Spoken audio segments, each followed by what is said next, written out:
4 sabab oo uu xiise ku yeeshay filimkii la sugayay ee Shah Rukh Khan. Soo dhawow daawade mar kale, waa anigoo ah Marya Adan Xaaji, nala joog ilaa iyo dhammaadka muuqaalkan. Mahadsanid. Halkan aad naga daawanayso waa Deeqsame.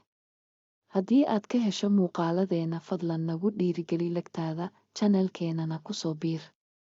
Waadna ku mahadsan tahay tixgelintada. Filimka Pathaan ee uu soo jiray xiddiga Bollywood-ka ee lagu magacaabo Shah Rukh Khan ayaa guul weyn ka gaaray suuqa iyadoo uu hadda ku jiro marxaladihiisa ugu horreeya. Taageerayaasha iyo dadka dhaliila Khan labaduba waxay u muuqdaan in ay aad u xiisaynayaan filimkan. Dadka ka faallooda arrimaha filimada ayaa sheegay in Pathaan uu noqon doono filimkii ugu weynaa soo baxa sanadkan hadda bilowga ah, taasoo muujinaysa guusha weyn ee uu soo hoyiyay. Qaar ka mid ah dadka daawaday filimka waxay u jeediyeen dhaliil ku aadan sida loo jilay filimka, ay ku tilmaameen qaab xun oo aan loo baahnayn. Dhowr bilood ka hor inta uusan shaashadaha ka soo muuqan, filimkan oo soo baxay Arbacadii waxaa hadal hayn ballaaran dhaliyay hees ku jirta oo ay dadka haysta diinta Hinduuga ku tilmaameen mid xadgudub ku ah diintooda. Arrinta muranka dhalisay waxay ahayd in atariishada filimka, Deepika Padukone, ay xiratay dharka hoose oo midabkoodu yahay jaalle, iyadoo la og yahay in midabkaas uu qayb ka yahay waxyaabaha ay sharfaan dadka Hinduuga ah. Waxaa socday baaqyo badan oo lagu jeedinayay in la mamnuuco filimkan, iyadoo dadkana laga codsanayay in aysan daawan marka la soo saaro. Hase yeeshee, caqabadahaasoo dhan waxba uma dhicin. Filimka Pathaan waxa uuna noqday mid si weyn loo daawaday. Khabiirka caanka ah ee falanqeeya filimada Komal Nahata ayaa sheegay maalintii ugu horreysay ee la daawaday filimkan uu soo xareeyay lacag ku dhow $7 milyan. Mar qura ayaa laga daaray 8,000 oo shaashadood guud ahaan dunida, sida uu sheegay falanqeeyaha kale ee lagu magacaabo Taran Adarsh. Waxaan halkan ku eegnaa 4 sabab oo horseeday in filimkan uu karkaarada jabsado. Dib u soo rogaal celinta Shah Rukh Khan. Xiddiga Bollywood-ka Shah Rukh Khan ayaan shaashadaha ka soo muuqan muddo 4 sano ah, kadib markii ay ka fashilmeen dhowr filim oo uu dadaal badan ku bixiyay.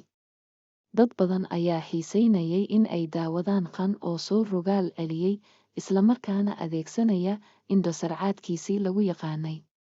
Sanadkii 2018 ayay ahayd markii ugu dambeysay ee uu Shah Rukh Khan soo saaray filim uu atoore ka yahay, kaasoo ahaa filimka Zero.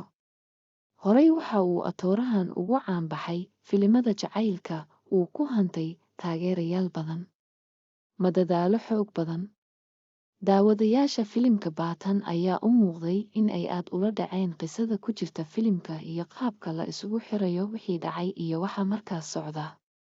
Filimkan ayaa sidoo kale lagu soo daray muuqaallo madadaalo ah oo wata xiise gaar ah, iyadoo laga ilaaliyay dhacdooyinka la sii malayn karo. Ninka qoray filimkan oo lagu magacaabo Sridhar Raghavan ayaa isagana lagu tilmaamaa mid aad u awood badan marka la eego dhinaca hal-abuurka. Laadar weyn. Inkastoo Shah Rukh Khan lagu yaqaanay filimada jacaylka ah oo uu ku helay naanaysta boqorka jacaylka, haddana filimkan waxa uu xoogga ku saaray dhinaca dagaalka, isagoo ku jilay jir aad u dhisan oo murqo waaweyn leh. Doorka laadarnimada filimkan waxaa qaatay John Abraham oo ka mid ah xiddigaha ugu waaweyn ee Bollywood-ka. Dadka qaar ayaa ku tilmaamay laadarka in uu ka xiiso badnaa atooraha filimka. Ficilo badano oo dagaal ah. Waxaa hubaal ah in filimka Pathaan diiradda lagu saaray xoojinta ficilada dagaalka ah, dad badana ay aad u jecel yihiin. Muuqaalada dagaalka ee filimka ayaa lagu sameeyay qaabab kala duwan, sida kuwa ka dhacay dhulka, cirka iyo dhulka barafka ah. Waxaa loo adeegsaday gawaari, diyaaradaha qumaatiga u kaca iyo mootooyin. Dhacdooyinka dagaalka ee filimkan waxaa lagu jilay dalal kala duwan oo ay ka mid yihiin Spain, Imaaraadka Carabta, Turkiga, Ruushka, Talyaaniga, Faransiiska, Afghanistan iyo Siberia. Haddii aad ka hesho muuqaaladeena, fadlan nagu dhiirigeli lagtaada channelkeenana ku soo biir. waadna ku mahadsan tahay tixgelintada.